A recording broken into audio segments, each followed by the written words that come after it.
Мы начнем. Je suis très heureux de vous accueillir ce soir pour l'ouverture, l'inauguration de cette exposition consacrée au 50e anniversaire de la publication à Paris, aux éditions Inca Press, de l'archipel du Goulag. Il y a 50 ans, en décembre, le 28 décembre, donc 1974. 73, nous sommes en 24, mais c'est donc en décembre 73, donc le 28 décembre 73, ici, donc aux États-Unis, nous avons déjà organisé une exposition consacrée à cet événement il y a, si je me trompe, 7 ans déjà, en 2017, au moment où nous avons créé ce centre, en mai 2017, un an après le décès de mon père. Aujourd'hui, nous ne pouvions pas ne pas nous souvenir de nouveau de cet événement. Cette exposition n'est pas tout à fait la même.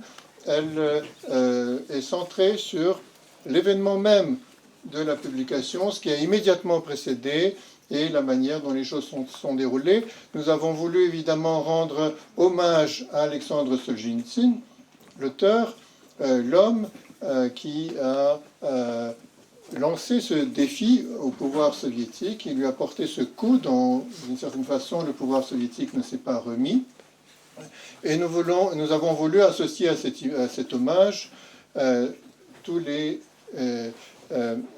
les acteurs qui, autour de Solzhenitsyn, ont permis à cet événement d'arriver.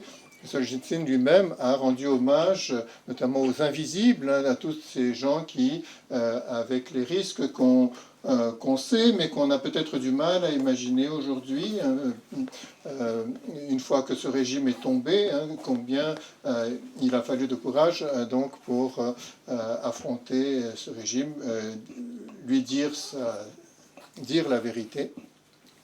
Et donc, avant peut-être de passer à d'autres considérations, je voudrais vous signaler que nous avons la chance d'avoir aujourd'hui avec nous, pas en présence, mais par Zoom, donc Natalia Dmitrievna Solzhenitsyn, Madame Solzhenitsyn, qui a pris une part directe, évidemment, à tous ces événements, qui étaient au cœur de ces événements.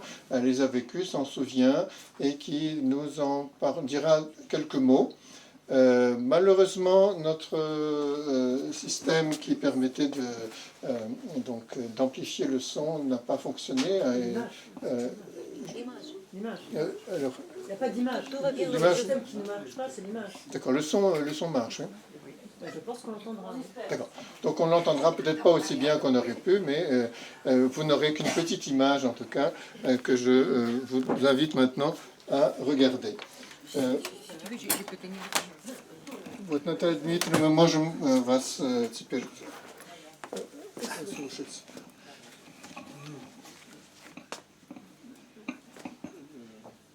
Опять ваш звук исчез. Мы вас хорошо слышим. Мы вас слышим. Сейчас вам слово. Да, хорошо. Я напомню просто вкратце про выставку и про то, что вот участники, эти деятели этой выставки сегодня, мы им воздаем честь, и вы один из этих деятелей. Добрый вечер. Я очень счастлива видеть сегодня наших парижских и вообще французских друзей, благодаря которым, собственно, и произошло то событие, которому посвящена эта выставка. Без них это бы точно не случилось. Но вначале я хотела бы сказать, что сам Александр Алексеевич считал очень важным то, что он называл опорный треугольник. Это 3 человека. Никита Алексеевич Струве, Элизабет Маркштайн из Австрии и доктор Фриц Хейп. Хорошо, я переведу. Je suis ravi de rencontrer nos amis français sans lesquels rien ne se serait passé, mais je voudrais rappeler que pour Alexandre Alexeïevitch lui-même, ce qui était important, c'est ce triangle de soutien, de soutènement qui consistait en Nikita Struve, Madame Madame Markstein et l'avocat Fritz Heeb. Вот. Он объяснил, в теленке объяснил, почему этот опорный треугольник, 3 человека, на которых он опирался, были так важны. Он сказал, что этот треугольник создал ту уверенность во мне, ту невидимую за спиной стену, на которую, опершись, я мог стоять против дракона, ничуть не колеблясь, готовый на все до любого конца. Donc Alexandre Solzhenitsyn lui-même, dans le chêne et le veau, a expliqué pourquoi c'était aussi important pour lui que ce triangle, qui était une sorte de mur invisible auquel il pouvait s'adosser de manière à affronter le dragon sans craindre, sans avoir à reculer. И вот это стоять готовый на все до любого конца, это не были просто слова, это была действительно реальная готовность его и моя, в общем, нашей семьи. Et il était effectivement prêt à ne pas reculer, à rester debout jusqu'au bout. Et c'était notre résolution commune à lui et à sa famille et à moi-même. Мы узнали о том, что КГБ захватил машинопись архипелага 3 сентября. Уже 5-го мы передали на Запад, Александр Александрович передал через нашего шведского друга Стига Фредриксона просьбу немедленно печатать архипелаг, просьбу Никите Алексеевичу Струву. Voilà, donc c'est le 3 septembre que nous avons appris que le KGB avait été en possession du manuscrit, et dès le 5, le signal avait été donné donc à Paris, à Nikita Struve, de publier l'archipel, et cela a été fait par donc notre ami suédois Stig Fredriksson, который здесь сейчас вас слушает. Да, я очень рада. Стиг, привет. Je vous salue. Привет, привет, Наташа. Привет, привет. Очень рад тебя видеть. Я тебя тоже. Так вот, а что это означало тогда, в том далеком 1974 году, немедленно начать печатать? Это значило начать набор. Какой набор? На машине линотипной, то есть вручную, по буковке, нужно было набрать такую огромную книгу. Даже первый том был очень большой. Et vous comprenez qu'en 1974, publier le livre, cela voulait dire le composer d'abord, donc avec composer à la main sur les machines de l'époque. Et le livre était, même si c'était seulement le premier tome, c'était un livre au volume très important. И что означал такой ручной набор на линотипе? Сколько времени он должен был длиться? Et combien de temps cela devait prendre? Недели, ну как-нибудь так, чтобы не было экрана. Все дальнейшие недели, которых оказалось 16. В эти недели они были очень напряженные для нас. Дело в том, что в тот момент о существовании архипелага и вообще сам текст его знали помимо автора и нескольких самых близких ему людей, знали только в Париже Никита и Мария Струвы и типограф-наборщик Леонид Левфай в Париже. А в Москве только Комитет государственной безопасности. Donc on suivit 16 longues semaines d'extrême tension pour nous, puisque à cette époque-là, l'existence de l'archipel n'était connue que de quelques très proches personnes de Solzhenitsyn, à Paris de Nikita Struve et du typographe, et évidemment à Moscou encore le KGB. Ну и если бы КГБ было достаточно оперативно, то в эти недели, когда текст архипелага неизвестен миру, вообще ничего этого не известно, ну, их практика была такова, что можно было верить, что ну, они найдут способ как-то остановить это печатание. Один из способов, ну не знаю, например, убрать автора. Хотя, может быть, наоборот, если убрать автора, то скорее напечатают. Ну, короче говоря, это были очень напряженные, объективно трудные, напряженные 16 недель. En effet, connaissant les méthodes opératives du KGB, il avait en principe, s'il savait être efficace, les moyens d'empêcher cette publication, de l'arrêter à cet instant où encore très peu de gens étaient au courant de son existence, par exemple en supprimant l'auteur, mais peut-être au contraire ça aurait donné encore plus de résonance à l'événement. En tout cas, nous pouvions nous attendre à tout. Вот эти недели прошли, и 28 декабря при слушании дневного радио BBC Александр Исаевич услышал, что в Париже вышел на русском языке первый том «Архипелага». Et voilà donc qu'Alexandre Solzhenitsyn apprend par le bulletin de midi de BBC qu'à Paris, le 28 décembre 1973, est sortie la version russe de l'archipel du Goulag. Он просил Никиту заранее и ожидал, что книга появится к 7 января на православное Рождество. Но Александр Исаевич отмечает в теленке, что по перебивчивости нашей связи просьба его опоздала. Никита ее вовремя не получил. И дальше он пишет: самоотверженные наши издатели, не зная ни воскресений, ни вечернего досуга, силами настолько малочисленными, каким удивятся когда-нибудь, опередили мои расчеты. Alexandre Solzhenitsyn escomptait l'apparition un peu plus tard et il avait même émis le souhait que le livre paraisse le 7 janvier, le jour de Noël, du Noël russe. Cependant, la lettre n'est pas arrivée à temps et il rend à cette occasion hommage dans le Chêne et le Veau à cette équipe très réduite dont le nombre réduit fera un jour l'étonnement des gens qui, sans connaître ni soirée ni dimanche, donc œuvré toutes ces semaines pour que le livre paraisse et qui a été encore plus vite que lui-même ne l'avait attendu. Так вот, наши самоотверженные издатели действительно каждый день вечером, возвращаясь из типографии или когда им приносили набранные листы, считывали их вдвоем. Каждый день. При этом сохраняют все время большую осторожность и тайну. Они это делали, не зная, как скоро удастся это закончить.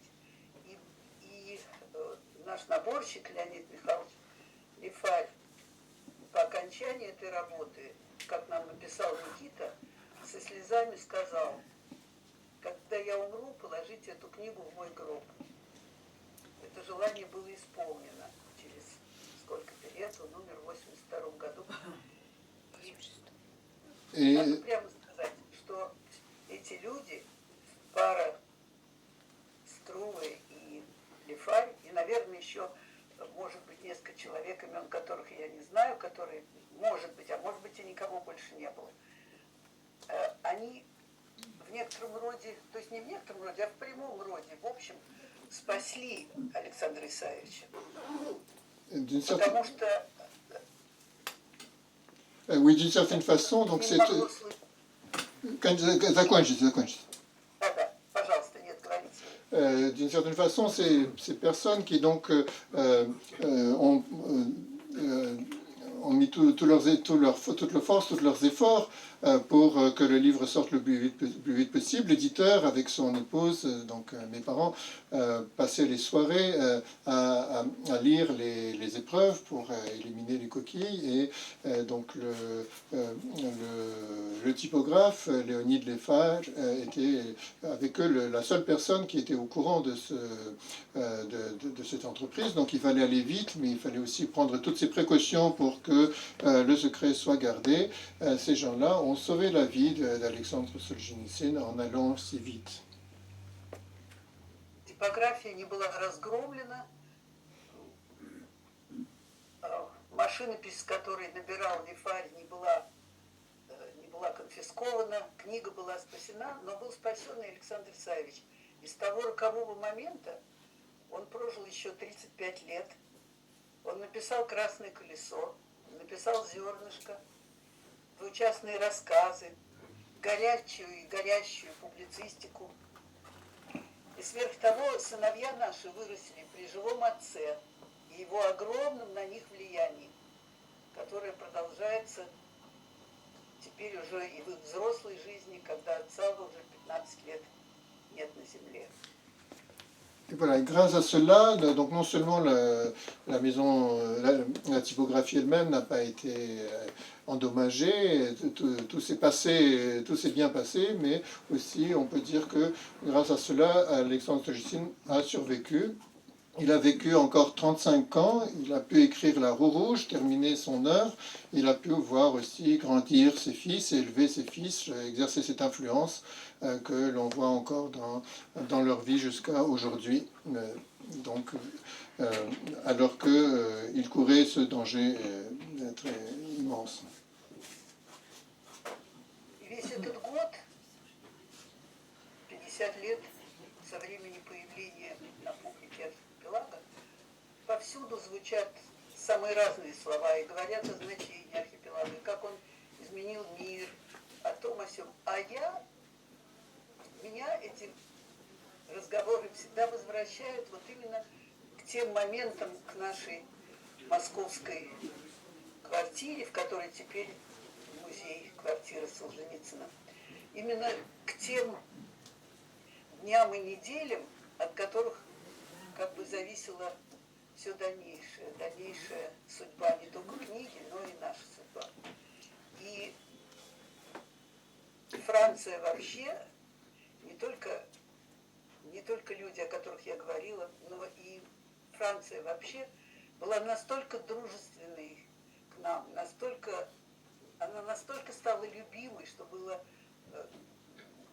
не очевидно заранее. Язык Александра Савича, кроме русского, был немецкий, а не французский. И он мало что знал о Франции. Но она стала, как он потом сказал, моей второй родиной. И когда я говорю, что я рада видеть сегодня друзей, это тоже не пустые слова. Я каждого из вас ощущаю как настоящего друга. И особенно, конечно, тех, кто в те годы был с нами.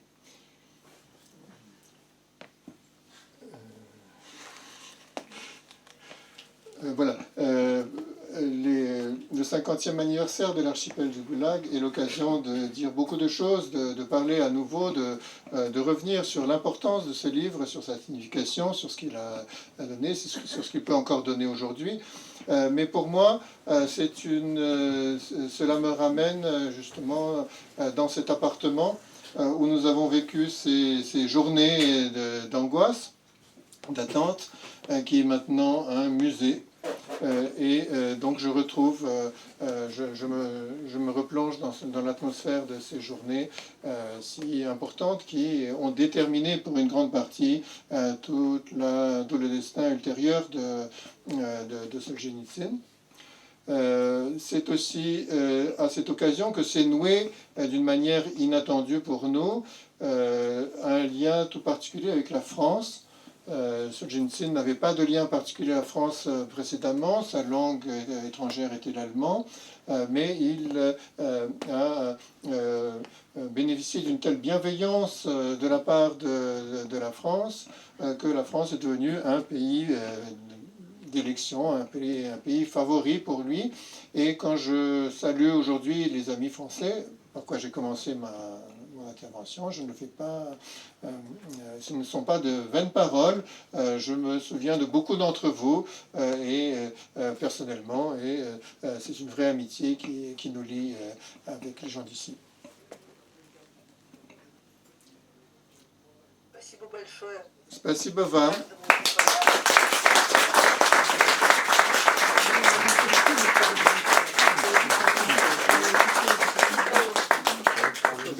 Огромное спасибо, Наталья Дмитриевна.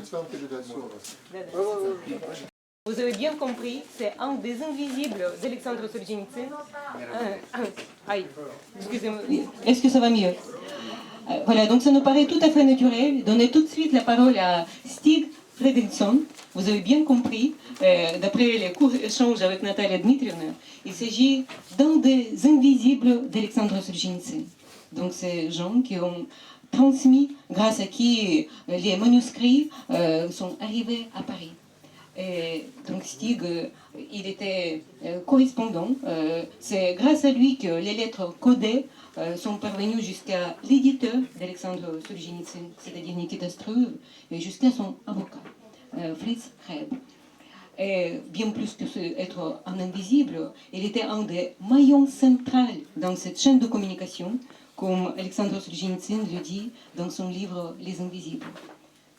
Nous allons maintenant l'écouter. À cette époque, il était correspondant suisse à Moscou pour plusieurs revues de presse. C'est toi. J'ai dit des bêtises, voilà, pardon. C'est toi, bien sûr. Donc, ça ne change pas son rôle. Encore une fois, il était absolument... donc, son rôle est tout à fait central. Et pour nous, c'est une immense chance ce soir d'écouter tout le monde.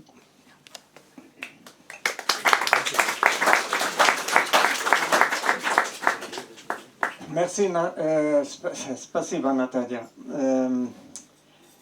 И спасибо, очень большое спасибо за приглашение сегодня сюда. Для меня это вот большая радость, большая честь быть здесь с вами. Татьяна, да.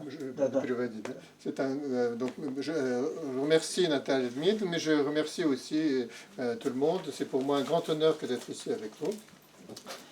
Татьяна меня попросила рассказать вам немножко о том, как все началось. Tatiana m'a demandé de vous raconter un peu comment les choses ont commencé. Мы с Ингрид, с моей женой, она здесь сегодня тоже присутствует. Мы приехали в Москву в начале 1972 года. И мне тогда было всего 26 лет. Очень молодой. Ингрид была беременная. Donc nous sommes arrivés au début 72 à Moscou, j'avais 26 ans, ma femme était enceinte. И, как сказала Татьяна, я приехал, чтобы работать корреспондентом для телеграфных агентств северных стран. Шведское, финляндское, норвежское, датское телеграфное агентство. Et donc j'étais venu à Moscou pour travailler pour les agences télégraphiques des pays scandinaves, Suède, Norvège, Danemark. И, как вы все знаете, Александр Исаевич решил не ехать в Стокгольм, когда ему присудили Нобелевскую премию в 1970 году. Et comme vous savez tous, Alexandre Solzhenitsyn avait décidé de ne pas se rendre à Stockholm quand il avait reçu le prix Nobel de littérature. И когда мы с Ингрид приехали в Москву, он еще не получил Нобелевскую премию. Et donc, quand nous sommes arrivés avec ma femme à Moscou, il n'avait pas encore reçu le prix Nobel. Были дискуссии о том, что его дадут премию в шведском посольстве в Москве, но шведское правительство и шведское посольство в Москве дали ему такие унизительные условия, что он, конечно, отказался от этого. Voilà, il y a eu un projet de lui accorder, de lui décerner ce prix dans les locaux de l'ambassade de Suède, mais les conditions qui lui ont été proposées étaient si humiliantes qu'il avait refusé. Тогда была речь о том, что ему дадут премию в квартире Натальи Дмитриевны в Москве, на улице Горького. И Александр Исаевич и Наталья Дмитриевна собирались устраивать прием в квартире Натальи Дмитриевны, чтобы секретарь Шведской академии приедет в Москву и ему dадут премию. Dans ce cas-là, alors il y a eu un autre projet qui est celui d'organiser la cérémonie dans l'appartement de Nathalie Dmitrievna, rue Gorky, et donc le secrétaire de l'Académie suédoise devait venir à Moscou pour lui décerner ce prix chez lui, et donc Nathalie Dmitrievna avait commencé à faire les préparatifs de la réception qui aurait eu lieu. И секретарь или Шведской академии обратилась к моему начальнику в Стокгольме, начальнику по международным делам Шведского телеграфного агентства. Его звали Ханс Бьоркегрен, и он был переводчиком книг Александра Исаевича, за которые ему дали Нобелевскую премию. Иван Денисович, Раковый корпус в круге первом. Ханс Бьоркегрен перевел все эти книги. Et donc le secrétaire de l'Académie s'était adressé à mon chef, le responsable des affaires étrangères de l'agence de télégraphe, Hans Björkegren, qui était aussi le traducteur de l'œuvre de Solzhenitsyn en suédois. Ханс Бьоркегрен получил от Шведской академии адрес квартиры на улице Горького. И с просьбой, чтобы я туда пошел и потом попросил, что им надо, чтобы устраивать этот прием, как они собирались все это делать. И я первый раз подошел в квартиру, и, к счастью, я в первый раз встретил Александра Исаевича в доме, в квартире. И мы разговаривали о том, как они будут организовать этот прием. Et donc, Hans Björkegren avait obtenu l'adresse de l'appartement de la rue Gorky et il m'a missionné pour que j'aille rencontrer les occupants de cet appartement pour régler avec eux les détails de la cérémonie, leur demander ce dont ils avaient besoin. Et c'est là que j'ai eu la chance de rencontrer pour la première fois Alexandre Solzhenitsyn et de lui parler de la cérémonie qui se préparait. И потом оказалось, что из этого ничего не получилось. Совсем ничего, потому что не дали секретарю Шведской академии визу в Москву. КГБ, конечно, не хотел, чтобы он приехал в Москву, и чтобы Александр Ильич произносил свою речь в квартире, чтобы он пригласил туда всех западных корреспондентов и всех своих друзей. Просто ему отказали визу. Finalement, tout est tombé à l'eau puisque le secrétaire de l'Académie de suédoise n'a pas obtenu le visa, le KGB donc préférant ne pas avoir toute la publicité qu'aurait généré une telle cérémonie dans l'appartement de Solzhenitsyn avec les correspondants étrangers, etc. Но, насколько я помню, мы все-таки договорились в то время, в тот момент, что мы увидимся еще раз вне квартиры, по городу. Я думаю, что мы, наверное, написали на бумажке о том, где встретиться и так далее, потому что квартиру Натальи Дмитриевны, конечно, послушали из КГБ. Voilà. Et à cette occasion, donc, nous avons convenu avec Solzhenitsyn de nous retrouver en ville et pas dans son appartement, et nous avons convenu d'un rendez-vous par écrit parce que l'appartement est évidemment sur écoute. Я бы хотел вам пригласить слушать то, что сам Александр Исаевич пишет о нашей первой встрече, вот нашей первой тайной встрече в некой квартире, потому что он сам лучше всех описывает эту встречу, по-моему. Voilà, et comme il n'y a pas mieux qu'Alexandre Solzhenitsyn pour raconter cette première rencontre, je vais vous lire la façon dont on va vous lire la façon dont il raconte cela dans le chêne et le veau, donc la scène de la première rencontre avec le jeune correspondant suédois. Oui, nous n'allons pas traduire. Nous n'allons pas lire la traduction française, je vais juste résumer ce que j'aurais retenu. В конце апреля встретились. У меня в кармане пленка Нобелевской речи, которую не сумели иначе отправить. Да и опять же, в Швецию надо. Я стоял в незаметном месте. Он с женой Ингрид последовал под руку. Я, выждав за ними, а Аля из другого места, еще выждав, проверяя, не следят ли. Все оказалось благополучно. И потом, нагнав их, мы вчетвером пошли не спеша по Ленинградскому проспекту. Никогда ничем не ёкал этот мне проспект, сколько я вдоль него не мотался.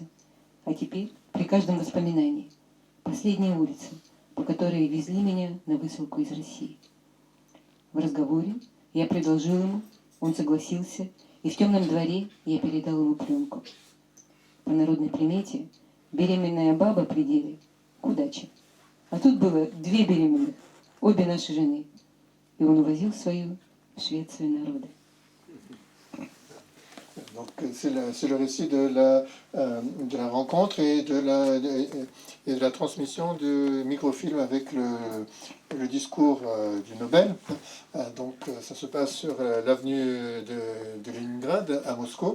Et donc, comme pour porter bonheur, les 2 épouses, puisqu'ils se sont rencontrés à 4, étaient enceintes, donc c'était de bon augure. Et depuis cette perspective de Leningrad est restée dans les souvenirs de Solzhenitsyn, parce que c'est la route par laquelle on l'a emmené à l'aéroport quand il a été expulsé. Donc c'est son dernier souvenir de Moscou. On sait bien quel enfant est né après cette histoire. Да, и потом в июне родился наш сын Эрик, и в сентябре родился сын Игнат Солженицын. Donc en juin est né notre fils Eric, et en septembre Ignat, le fils d'Alexandre Solzhenitsyn et de Nathalie. Да, я сказал ему да, и получил эту пленку. И оказалось, когда мы вернулись домой в квартиру, что он мне дал не текст его Нобелевской речи, а пленку, фильм. Я получил от него 9 черно-белых негатив. Et donc, en rentrant à la maison, j'ai découvert qu'il ne s'agissait pas d'un texte imprimé, mais de microfilms. Et il y avait 9 microfilms avec le texte du discours. И я отрезал эту пленку, и потом... Да. Потом у меня был транзистор, и я открыл транзистор, и там, где батареи транзистора, было мало места для батареи. Я снял батареи и туда положил пленку Александра Исаевича, речи Александра Исаевича, вот такой трубке. Аспирин или витамин. И я сюда положил вот эту пленку. Et donc j'ai eu l'idée pour sortir le texte de Russie, de l'introduire dans un tube de ce type, et d'introduire le tube dans un transistor dont j'avais retiré les piles, donc à la place des piles. И положил транзистор в чемодане и ездил поездом из Москвы в Хельсинки, потому что уже была встреча назначенная для меня, для моих начальства в Хельсинки. J'avais déjà un rendez-vous avec ma hiérarchie donc à Helsinki et donc j'ai pris le train de Moscou à Helsinki et donc avec une valise, dans la valise le transistor. И я ездил через границу без проблем. Значит, они ничего не подозревали о том, что у меня есть в чемодане. И когда я приехал в Хельсинки, я встретил Ханса Бьеркегрена, и я ему сказал: ты знаешь, у меня почта из Москвы. И он сказал: что это за почта? И я ему сказал, что у меня есть Нобелевская речь Александра Царевича. Et donc j'ai passé la frontière sans problème, donc les autorités ne se doutaient pas de mes contacts, de ce que je pouvais transporter. Et donc j'ai rencontré Hans Björkegren. Hans Björkegren donc à Helsinki, et je lui ai dit j'ai du courrier. Il m'a dit quel courrier, et donc je lui ai répondu le discours Nobel de Solzhenitsyn. И мы продолжали потом после Хельсинки, мы продолжали в Стокгольме, дали вот эту пленку Шведской академии, и они опубликовали речь, Нобелевскую лекцию Александра Царевича осенью этого года. Et puis nous avons continué le voyage jusqu'à Stockholm, où nous avons remis le microfilm à l'Académie du prix Nobel, et qui a publié ce discours à l'automne de cette année. И вы помните, наверное, что эта Нобелевская речь была сенсация во всем мире, потому что это был очень сильный текст. По-моему, это был первый раз, когда весь мир узнал о ГУЛАГе. Первый раз, когда он употребляет слово ГУЛАГ. Voilà, et c'est un texte qui a fait sensation parce qu'il était très fort.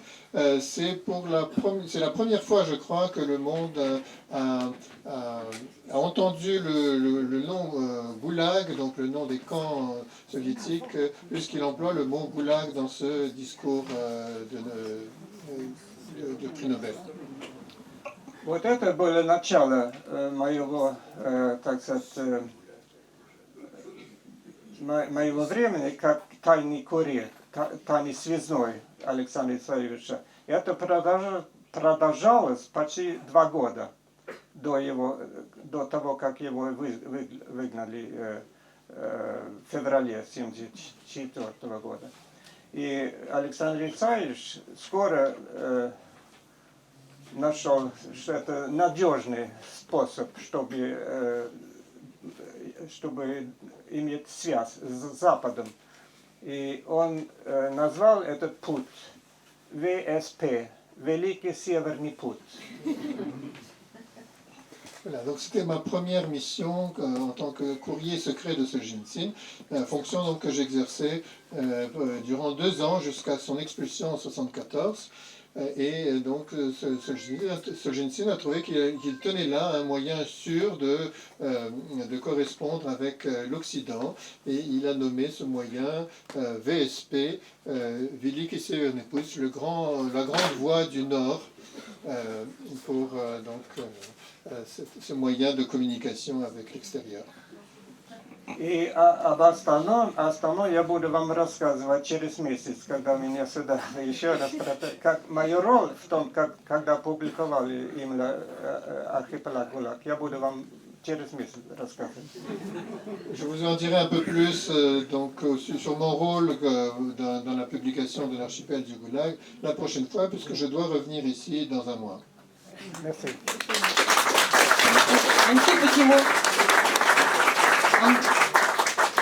Un petit mot à ce propos. Donc Stig reviendra le 26 février. Ici même, à 18h30, nous aurons une rencontre où il va nous raconter tous les détails, donc toute cette collaboration pendant 2 ans. Et on est très impatients. On est aussi infiniment reconnaissant à Stig pour sa disponibilité. Merci beaucoup. Donc à noter le 26 février à 18h30. On passe la parole maintenant à Madame la maire, Florence Berthaud. Oui, sans transition. Puisque vous êtes là, on vous passe la parole. Bon, merci. D'abord, mes excuses, j'arrive un peu en retard parce qu'on est en plein conseil d'arrondissement, donc il est allé assez vite, là, l'ordre du jour, hein, pour arriver... bon. Moi, je suis très émue. On a fait quelques interviews et on m'a demandé pour moi ce qu'était l'archipel du Goulag. Alors, vous avez dit tout à l'heure que c'est peut-être la première fois qu'on entendait le mot Goulag. On l'avait un petit peu entendu quand même avant en France. D'abord parce que quand même, il y avait eu quand même une journée d'Ivan Denisovitch. Hein, et quand même, bon, alors certes, qui avait été publié avec l'accord du pouvoir et d'un certain Khrouchtchev, après il s'en mordra un peu les doigts. Donc il y avait eu ça, et puis il y avait quand même eu,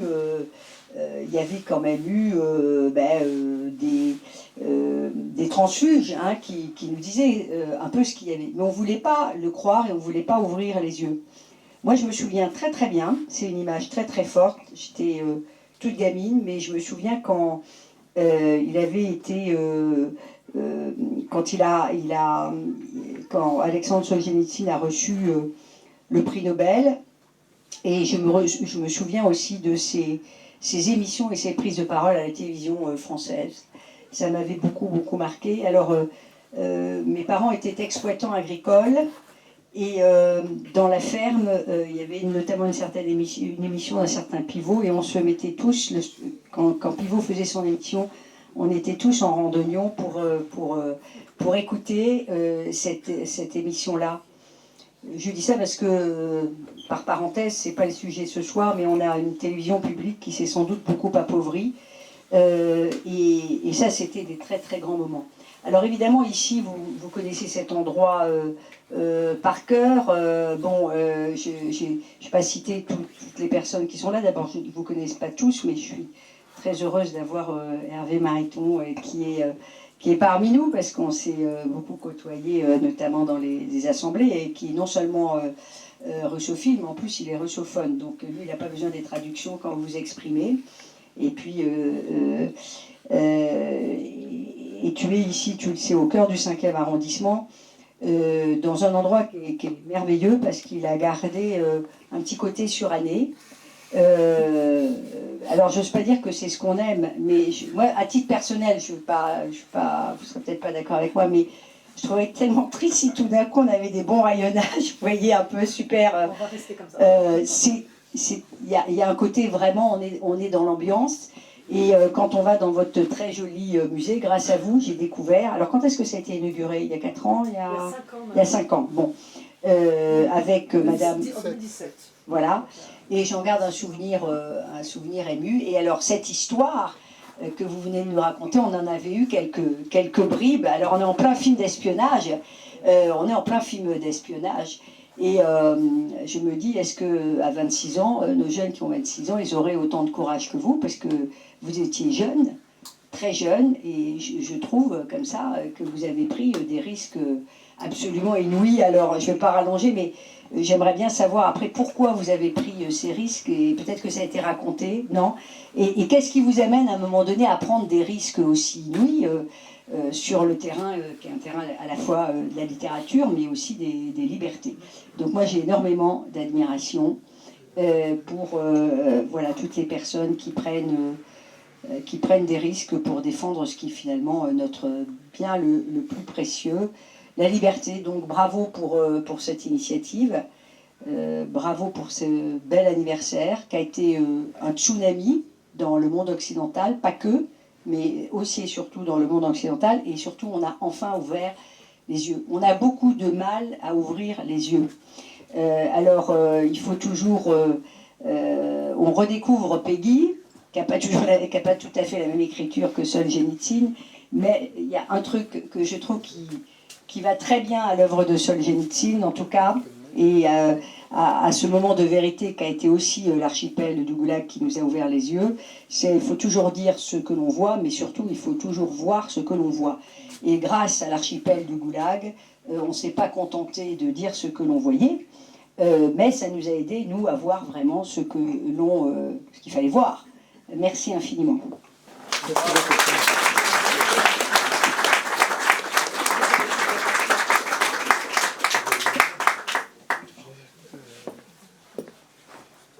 Может быть, скажешь немножко по-русски?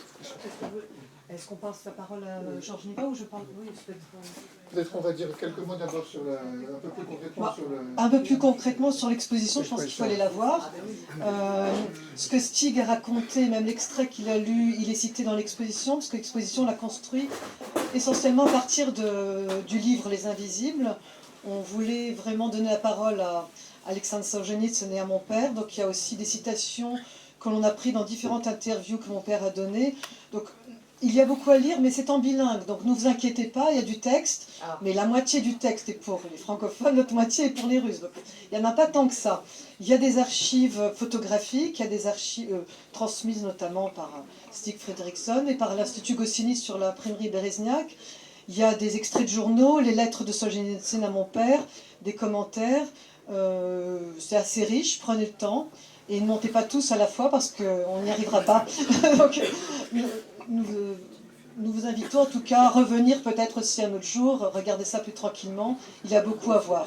Voilà. Nous avons vraiment axé sur pourquoi Solzhenitsyn a choisi MKPress et comment ça s'est passé, comment il est entré en contact, notamment avec plusieurs invisibles. On n'a pas pu présenter tout le monde, on en choisit quelques-uns, les plus emblématiques, donc Elisabeth Markstein forcément, mais Stig Fredriksson, Assadour, Barabanov, tout ce qui... Alors ce qui est drôle, c'est que Solzhenitsyn donne toujours un nom, donc mes parents, mon père, et puis c'était le triangle de soutènement, la Grande Route du Nord, enfin bon, c'est dommage, ce livre est épuisé, et nous aurions bien aimé que Fayard réédite Les Invisibles, parce que c'est passionnant à lire. Voilà. Solzhenitsyn l'a complété ensuite, après, donc il faudrait peut-être le rééditer en le complétant. Mais voilà, c'est un livre passionnant, comme le talent de conspirateur de Solzhenitsyn, tout à fait surprenant, et il dresse des portraits magnifiques des gens aussi. Voilà, faut vous lire le portrait qu'il dresse de Stig quand il le rencontre. Mais c'est marqué en haut, vous pourrez aller lire. Voilà. Donc je passe la parole, peut-être Georges veut dire quelques mots.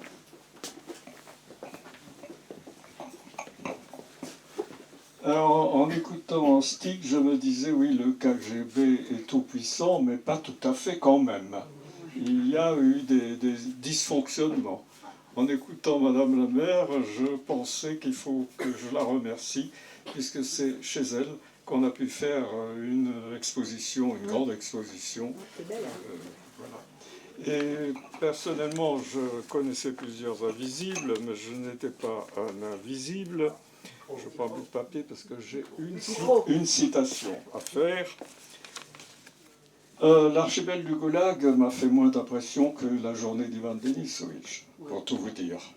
Parce que j'étais en Algérie, je faisais la guerre, j'ai d'ailleurs été blessé, j'étais abonné à la revue Novimir et je l'ai reçu là-bas. Et j'ai commencé à le lire là-bas. Mais enfin, vu les exercices militaires, je n'avais pas énormément de temps. Mais j'ai compris que c'était un vrai chef-d'œuvre. Et à propos de l'archipel, je ne vais pas vous en parler beaucoup, mais faire une citation qui n'est pas tirée de l'archipel. À ce moment-là, il fut envahi par la timidité. Les mots qu'il aurait dû dire ne lui venaient pas.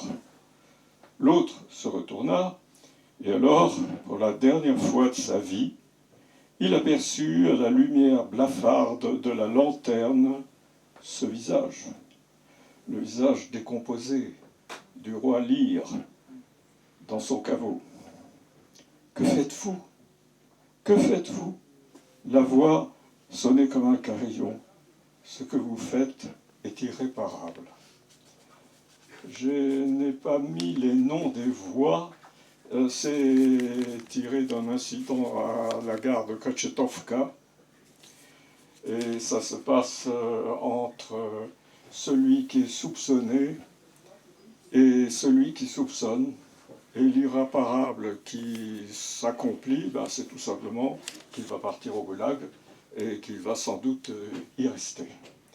Et à mon avis, l'archipel du Goulag est pour beaucoup quelque chose sur l'irréparable et le réparable dans nos vies, dans notre histoire, dans l'histoire de la Russie d'aujourd'hui. dans nos histoires, celle d'Israël, celle de la Palestine aujourd'hui, c'est une expression de Andrei Platonov, la réparation du monde. Dans quelle mesure peut-on réparer le monde? Alors, la grandeur de l'archipel du Goulag, qui est un fleuve d'écriture et un fleuve humain qui passe devant nous, c'est qu'il nous donne plusieurs réponses. Il ne donne pas une réponse, parce qu'il n'y en a pas. Merci.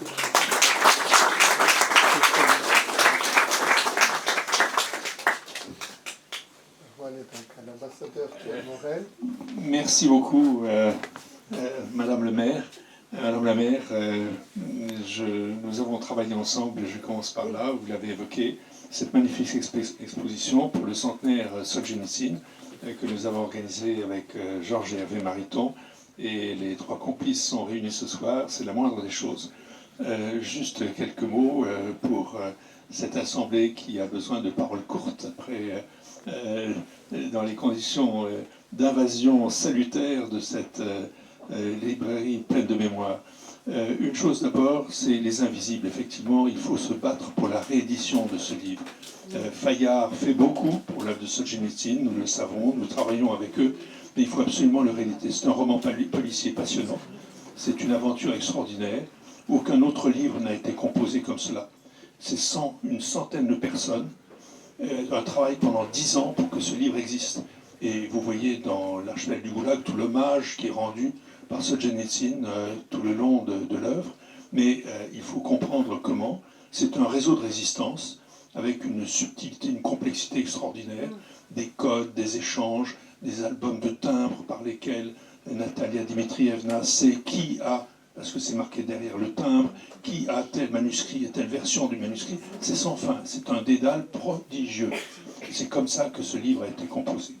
Ma deuxième remarque, ce serait de rappeler que ces 100 personnes prenaient un risque vital. C'est-à-dire qu'ils prenaient le risque de vivre ce qu'ils étaient en train de mettre sur le papier et de sauvegarder. Donc le poids, l'enjeu pour chacun d'entre eux était énorme. Et c'est le moment d'avoir une pensée pour Elisabetta Vorlinskaya, qui est la victime de la découverte du manuscrit, puisque après avoir été malmenée par le KGB, elle s'est pendue, en sachant que s'il fallait éviter, eh bien, malheureusement, c'était chez elle que ça s'était produit. Et donc, vous la verrez là-haut dans le coin, son portrait est là, et elle avait un surnom qui était Q, parce que, toujours comme le rappelait Mélanie, Solzhenitsyn avait l'art des surnoms, la grande route du Nord, et c'était Q, la majuscule Q en français, par Queen Elizabeth. Et donc, c'était comme ça qu'il lui donnait. Mais pour illustrer encore l'art des surnoms, et parce que Yves Amand est là, Yves Amand, lui aussi, passeur, charnière, c'était le fait. Sachant que, je savais que fait n'avait qu'un féminin, mais il y a un masculin, et c'est Yves qui, à ce moment-là, à Moscou, était le fait. Tout ça pour illustrer ce lien et cet humour, d'une certaine façon, que même dans ce risque majeur, Solzhenitsyn glissait, et c'était aussi une façon de tenir le coup et de se soutenir mutuellement. Ma troisième remarque, quand vous serez là-haut, c'est de voir physiquement que vous avez les éléments de la dernière édition pré-électronique d'un ouvrage de la littérature mondiale. Vous avez l'armoire des caractères, conservée précieusement, et l'insistance de Mélanie qui s'est battue pour garder cette pièce, notre insistance pour la montrer comme une pièce majeure dans la salle d'exposition de la mairie du 5e arrondissement, c'est la dernière composition au plomb dans une armoire plus que médiocre d'une œuvre qui va faire le tour du monde avec les conséquences que l'on a évoquées.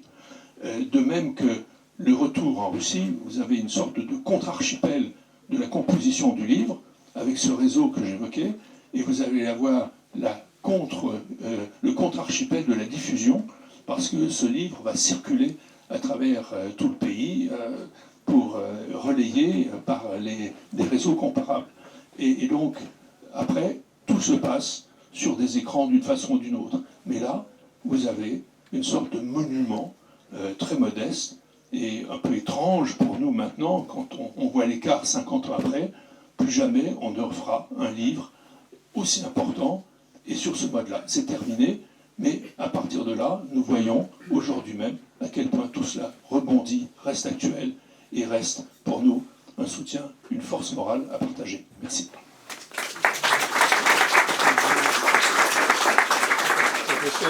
Merci beaucoup. En saluant encore Natalia qui est toujours avec nous. Bonsoir Natalia. Le réparable et l'irréparable. Georges et Pierre, nous avions avec Natalia et nos amis ici d'IMCA, des éditeurs réunis, avec l'aide de Florence, ça a été dit, organisé le centenaire d'Alexandre Solzhenitsyn il y a bientôt 6 ans, le centenaire de sa naissance. Oui. Et l'objectif était de faire en sorte que Solzhenitsyn soit lu, partagé, connu. Et ce que je trouve très beau dans les moments que nous vivons en ce moment, c'est l'écho que le cinquantenaire de la publication de l'Archipel a obtenu en France. J'ai presque envie de dire, et c'est une leçon de modestie pour nous, qu'avec moins de moyens, le cinquantenaire a un écho sans doute un peu préparé par le centenaire, mais que le centenaire n'a pas eu de la même manière. Et moi je suis très heureux de voir combien différentes initiatives, des publications, des papiers de presse savants ou moins savants sont venus marquer ce cinquantenaire. Et ça c'est très heureux, et je crois qu'il faut en remercier et encourager IMCA pour cela.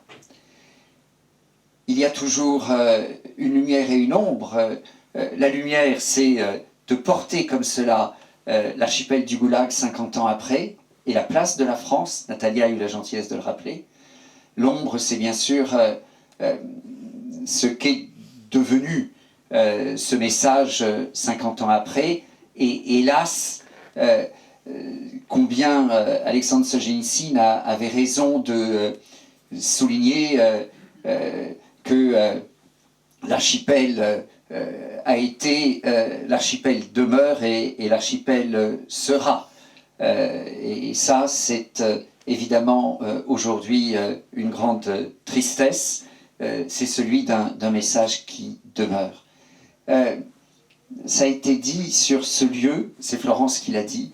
Je crois aussi qu'il faut, et vraiment c'est extrêmement précieux, que ce cinquantenaire soit l'occasion de dire combien nous tenons à IMCA Press et aux éditeurs réunis, et combien il est important que ce flambeau de la pensée russe soit poursuivi dans la durée, parce que c'est une très belle œuvre qui a été accomplie ici.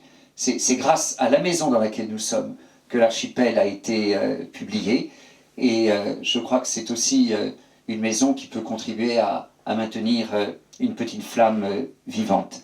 Merci Natalia, merci encore à Alexandre, et merci à ceux ici, vous monsieur Yves, quelques autres, tous ceux qui ont permis que ce message soit porté, transmis. Et aujourd'hui, vraiment, ça c'est un grand bonheur, je trouve, reçu. Je ne m'attendais pas, je le dis avec un peu d'émotion, que les 50 ans de l'archipel aient l'écho qui a résonné en vérité. L'œuvre le méritait infiniment, mais dans une époque où l'ingratitude parfois et l'oubli peuvent marquer, eh ben, il y a aussi un message d'optimisme, de constater qu'au fond, il y a plein de gens pour lesquels l'archipel résonne et qui ont envie de le transmettre. Merci.